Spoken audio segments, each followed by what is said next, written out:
Ladies and gents, let's do something amazing, you know? Baby.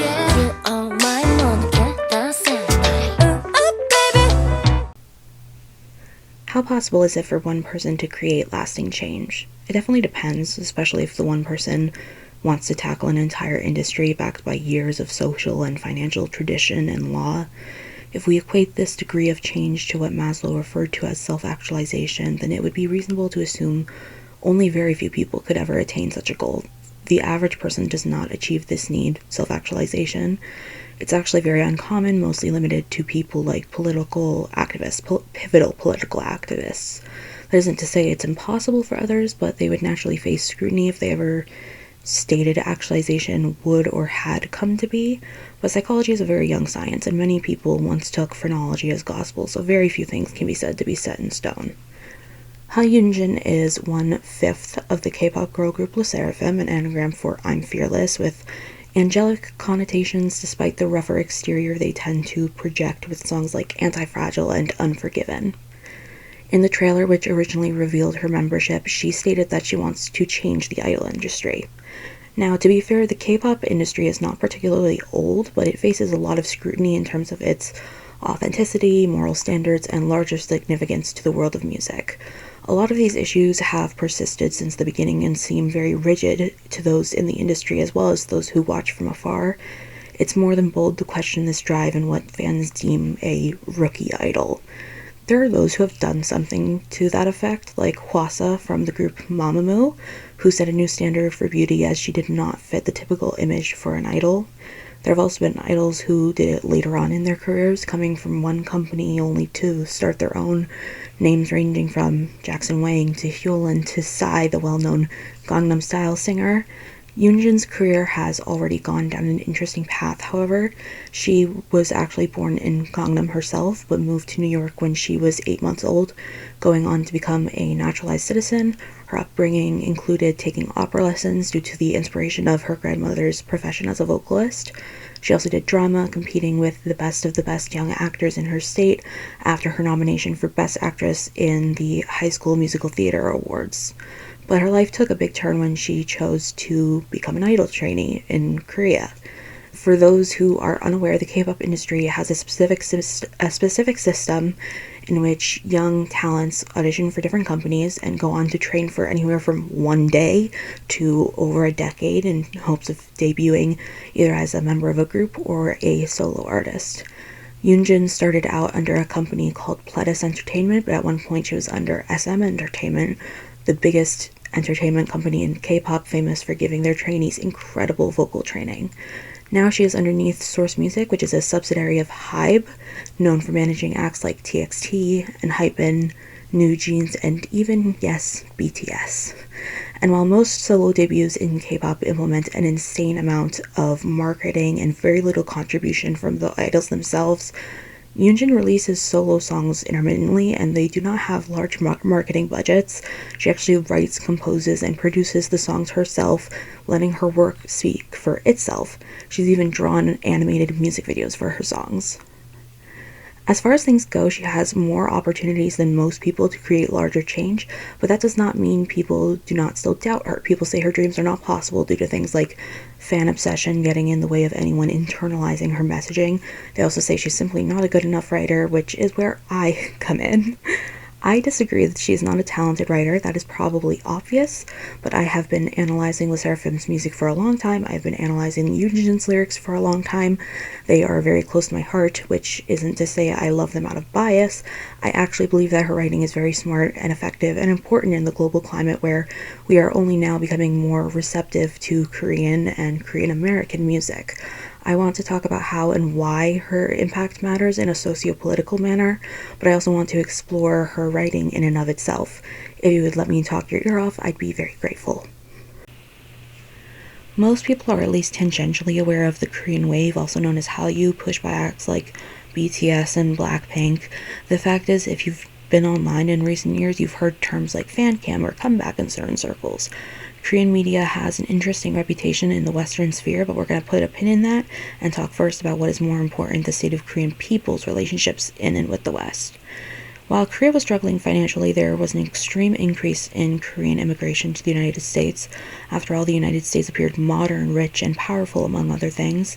Many Koreans sought to embrace the Western nature that was modern and thereby reject Korean tradition. Korean people still do care a lot about something referred to as Chosin, though. Chosin is loosely translated to the origin of body and self, and because they are a hierarchical society with many social groups, they put a big emphasis on group identity. They work incredibly hard to get better Chosin, and part of this means placing a big emphasis on education. However, there aren't a lot of highly regarded schools in Korea, and it is extremely difficult to get into those that do provide satisfactory Chosin. Even then, though, Koreans do not approve of the emphasis on rote learning and memorization, attracted to the American education system's focus on problem solving and critical thinking. So these families move to the United States, where they continue to expect excellence of their children. There are actual jokes about Korean parents having what is called Ivy League disease. A large percentage of Korean high schoolers have lessons after school from private tutors or private institutions. There are about 20 tutoring academies in Flushing, New York, and they are mostly owned and run by Korean Americans, and they also give these extra English and math lessons to Korean American students. Parents even take school district rankings into consideration when deciding where they want to live. That being said, language is a big issue in the Korean American sphere. Parents struggle to find jobs actually befitting of people with their education and professional training if they struggle to communicate in English. They tend to run small businesses, even owning 85% of the produce shops in New York City, and they're referred to as middleman minorities because their clientele includes otherwise neglected groups like African Americans and Puerto Ricans. English learning is considered the biggest priority, but also the most difficult task. And while many parents wish for their children to be competent in both English and Korean, many Korean American children end up only being able to speak English, in part because of pressure to not be seen as different from their peers. Parents not knowing English is stressful for both the parents themselves, but also the children, feeling embarrassed for something that largely cannot be helped. Koreans living abroad are going so far as having children get surgery on their tongues. It's called a frenectomy, and they cut the band underneath your tongue so the kids have better access to the roofs of their mouths and are able to pronounce their R's and their L's with more accuracy. This distinction does not exist in the Korean alphabet, also known as Hangul, hence the difficulty while learning English. This used to be performed only when children had abnormally short tongues, but it is becoming more prevalent as a language learning tool. There are also more and more instances of Korean children attending English-speaking kindergartens. Jang Won-young famously went to one, and her ability to speak English definitely contributes to why she's the most famous idol of her generation. Even in Korea, English learning is a $3 billion yearly industry. I need to reiterate that this does not include children sent abroad, such as Jennie from Blackpink. This trend is actually rather dangerous. The Korean language has been persecuted in itself in the past, such as during Japan's occupation of Korea when the country's own language was not allowed to be spoken. Simply put, language has ideational, textual, and interpersonal functions. It does not exist in isolation, and communication is a social endeavor. Also, while there are trends nowadays such as Ponyokshi, the translation of Western poetry into Korean, there are many problems regarding the translation of Korean into English, specifically in terms of literature and other printed mediums. Songs and movies are more suitable for quick translation as the process is much faster, but there is also simply a lack of translators available to translate Korean literature and spread the words of an entire country and culture.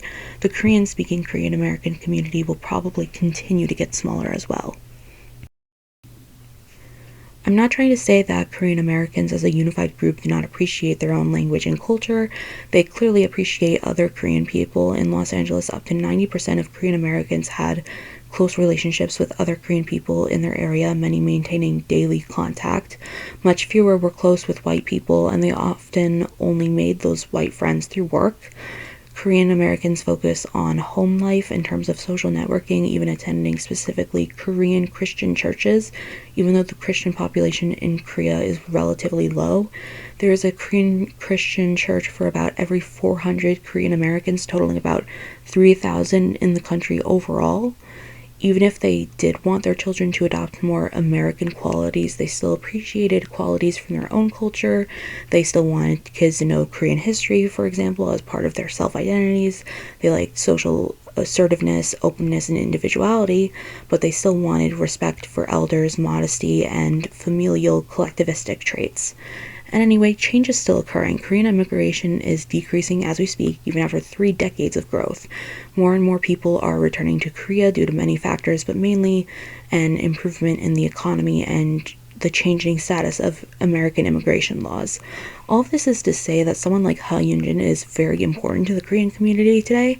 Not only does she represent a very underrepresented community, but she does speak both English and Korean. She writes in both languages. She takes advantage of herself as a public figure, as despite Hallyu and the rise of K-pop, being a performer actually sets her apart from a lot of people who might just so happen to look like her. Most people struggle to name popular Korean American artists, especially those who are active in America but not Korea. There's barely any scholarly writing on the subject. They're called model minorities, but they have very few models to follow. There is intense ethno-national homophily, wanting to look at and listen to people who look like you. Korean Americans actually almost consider European classical music ethnic, so many of the children are taught piano or violin, but things like pansori, musical storytelling, and popular music are considered taboo.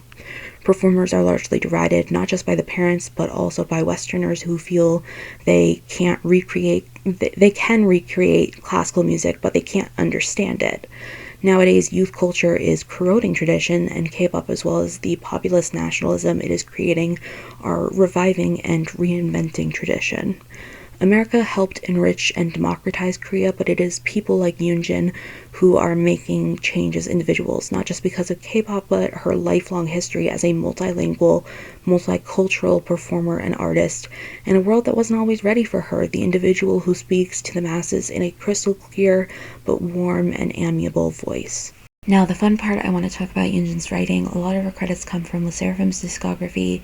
She did not write any of those songs all by herself, but her solo songs are completely works of her own. That means writing, composing, and producing, which I think is great. And while I want to approach this analysis in the same manner that I would any other, there are parts of some of these songs that were originally written in Korean, which I don't speak.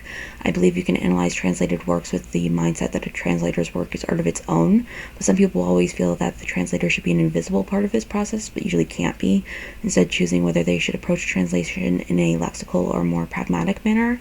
That being said, even if I don't speak Korean, there are some traits of the language that I am becoming more familiar with, so I'm hoping I can also throw out some theories as to what it might mean when parts are written in one language versus the other, and capture my views of Yunjin as a writer, someone who I have a lot of admiration for. Eve, Psyche, and the Bluebeard's Wife, specifically the refrain, is probably her most famous work. It highlights a lot of the qualities that I really like about her as a writer, namely how she creates a very distinct voice throughout all of her writing. I think people mostly recognize songs as an auditory art, and for good reason, but it's important to remember songs are poems, and poetry can also be an incredibly visual art. Lineation is very crucial to poetry, and Yunjin clearly knows that, making the word mess take up as much physical space on the page as possible, to the point that it's almost comforting to see. Like, the mere exposure effect is definitely doing its job. I also think it's quite clear that her writing is not made specifically with publishing in mind. She embraces self-expression, seeking communication of the mess more so than any approval it might garner. A lot of distinct voices embrace abnormal personalities for the sake of catharsis and cohesion, and I think in this way Yunjin is great at creating a relation between the form of the piece and the literal content. Honestly, the song might be dependent on the greater whole, but there's definitely a singular voice. It's able to create tension that actively engages in the resistance of transliteration to thoughts and feelings. In a radical refashioning of consciousness, it certainly creates something, the mess, from nothing, and it highlights the relation between an idol and the romantic poet, a creative public figure who traded depths of emotion able to share. Another good example of relation between form and content is Raise Your Glass. Yunjin utilizes things like slant rhyme and short sentence structure to maintain a conversational aura, making the use of an apostrophe toward an unidentified subject seem familiar. But the song, and specifically its first verse, are actually rather deceptive in their more cerebral properties. The first verse ends with perfect rhyme and a synecdoche about the world and its figurative mouth that Yunjin wants it to shut. Throughout the song as a whole, there is this contradiction of dependent clauses and much longer lines that seem to have a respectful intention, even featuring internal rhyme that is similarly pleasing to the mind's inner workings. I Don't Equal Doll, I'm Not a Doll, whatever you want to call it, is one of my favorite songs of hers. She really tries to be personal and nice toward the subject until she just can't. The voice of hers that they think of as their own asset, turning against them in a sudden, intense reaction where she lets them know straight up that she can't be fucked with. She didn't come here to play games, but to refashion something of her consciousness once again. And she starts to realize that might be something that only she can understand. Maybe there's no getting through to these people. I would also like to note that the word inspiration comes from breath, and she starts to recite these shorter lines with lots of breathing, cutting these interactions into what they amount to, essentially nothing. I also know, like I said, that Korean sentences hinge on who they are being addressed to in their formation, and that feels significant in parts of this song, like the pre-chorus. They urge people to not ignore their voice and say that their voice's volume is up, but each sentiment begins in Korean and ends in English, as if that intended audience doesn't really matter in the end. This is a statement made for and to everyone, making their voice louder, both literally and figuratively. In a similar vein, the refrain makes an attempt to brush people off, and it ends by simply saying, I go, in English, versus the former Korean. They brush off the language that takes them into consideration on a fundamental level. Love You Twice is also pretty fun, kind of implementing an epistemological versus ontological element, as these versions of the self both deserve the titular love. The speaker is very in their own head in the verses, very much focused on the me to be described, whereas the chorus does a really good job of embracing the I who acts with notations of various actions they want to pursue. It even ends with this dream of being ever blooming, with the subject in Korean actually emphasizing now how this connection is very important in its intention. And Korean pronouns actually don't involve gender or numbers, so in order to maintain specificity, Yunjin does talk about the subject a lot in English in order to provide those important pieces of context. The ontological chorus being in English also makes sense because it can be unclear when people use Korean verbs determining who did what, and we need more than pre-existing context dependence to focus on those specific actions taken. Korean verbs do come at the end of sentences as well, and the point of saying I love you twice is disregarding the idea of an end-all be-all, meaning the verbs coming in at the end could potentially detract from the song's meaning in a way. That all being said, I think her writing has potential that many people have failed to acknowledge. Reading her lyrics and not recognizing how her voice as a writer is very intentional and is different from the sea of songs that the world produces day in and day out, because she never fails to break the typical mold that anyone wants her to fit. No one can match her, and that's a good thing, something to foster in any way that we can, as we do through things like analysis. Good night, everybody!